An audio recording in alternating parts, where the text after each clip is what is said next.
This is a long overdue update on my 112-gallon average reef. I really cut into the tank the other day after basically ignoring the tank for the past few months. And by ignoring, I don't mean I was letting it suffer. I was still adding the trace elements, cleaning the glass, cleaning the skimmer. I just haven't worked on the tank because I've been too busy with my clownfish breeding and a few other reef-related projects as well. I was planning on upgrading this tank almost certainly this year, and while there's still a chance I'll do that, I may have to wait until next year. With that in mind, I just got in on this side of the tank and got rid of a lot of this clutter. Particularly those gonnies, which are actually that was the rock the main colony was on, and they grew back. They've been stinging everything. You can see there's a lot of Monty death. And there was a big Bowerbanki colony at the bottom that you can barely see that has quite a bit of stinging damage, which was hidden, but still happening.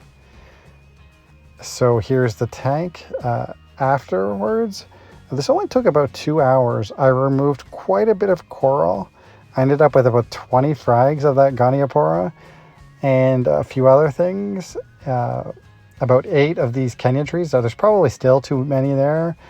So maybe more of them will come out eventually. And there's that one kind of deadish Monty, but it will either regrow or something new like that Stylokineta will re-encrust over it.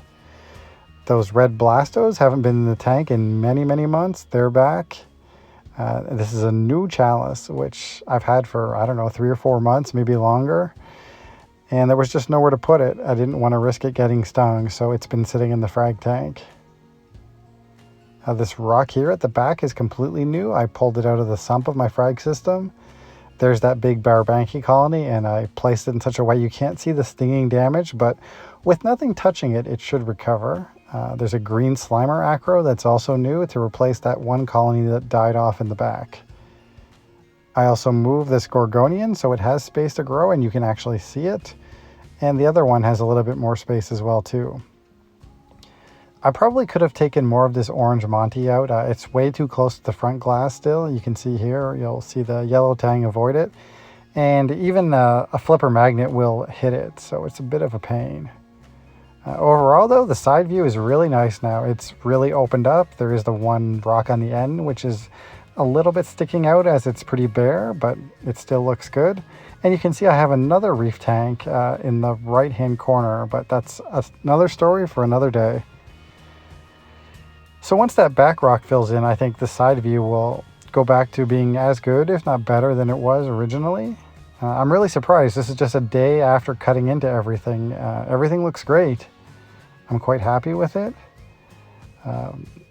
You can see my naked clown is looking pretty fat. It does kind of look like they're going to lay eggs again. I think they may have once. Her ovipositor has been peeking out, but I never actually saw the eggs. But they've been cleaning that bottom section there quite a bit lately. There is, of course, a 16-year age gap between these two fish.